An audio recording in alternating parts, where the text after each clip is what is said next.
In this video, I want to show you 3 different tricks on what to do to fix if you get the message in your dash that is ACC FCW Limited Functionality on your Jeep, Dodge, Chrysler, or other Stellantis products.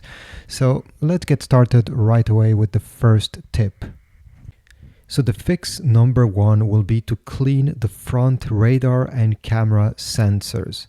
One of the most common reasons why you see this warning in your dash is a dirty or obstructed sensor. The system relies on the front-facing radar, usually located behind the front bumper, sometimes in the lower section of the grille, along with a camera behind the windshield near the rear view mirror. So if either of these components is blocked, the system may stop functioning properly. Start by giving both of these a thorough cleaning. Dirt, bugs, snow, ice, or other stuff like a heavy coat of wax on the front bumper can interfere with the radar. Likewise, condensation, smudges on the windshield can confuse the camera. So use a microfiber cloth or a gentle cleaner, no pressure washing or scrubbing hard, and it should go away. Many users on forums have reported that simply cleaning the sensor areas immediately cleared the warning without needing a visit to a mechanic. If you're in a region with winter weather or dusty roads, build-up can happen quickly and trigger the alert. After cleaning, restart the vehicle, drive for a short distance. If the warning disappears, you've likely solved the problem with the easiest fix possible. Now let's take a look at fix number 2, which is to check for recent battery issues or low voltage. This is another common trigger for this warning.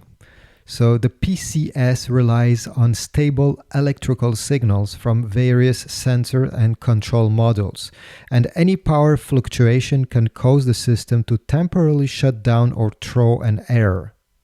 If your vehicle has had a dead battery, or a battery replacement, or even a jump start recently, that can be the cause. Sometimes the system just needs time to recalibrate after a power loss.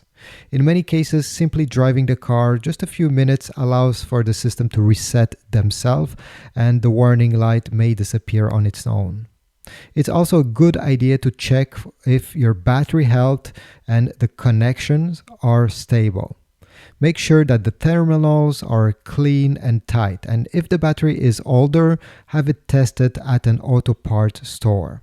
Weak batteries can cause random system malfunctions, especially in newer vehicles with sensitive electronics.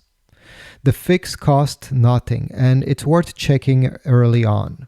Many owners have reported that fresh or fully charged batteries resolve the issue without needing any parts or any visit to the dealer. And now let's jump right into tip number 3, which is to restart the car or to disconnect the battery temporarily. So sometimes the pre-collision system malfunction warning is just a result of a glitch in the car electronics. A simple system reboot can often clear it.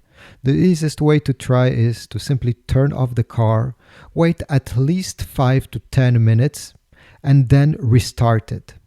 This gives the onboard computers a chance to reset and reinitialize the system.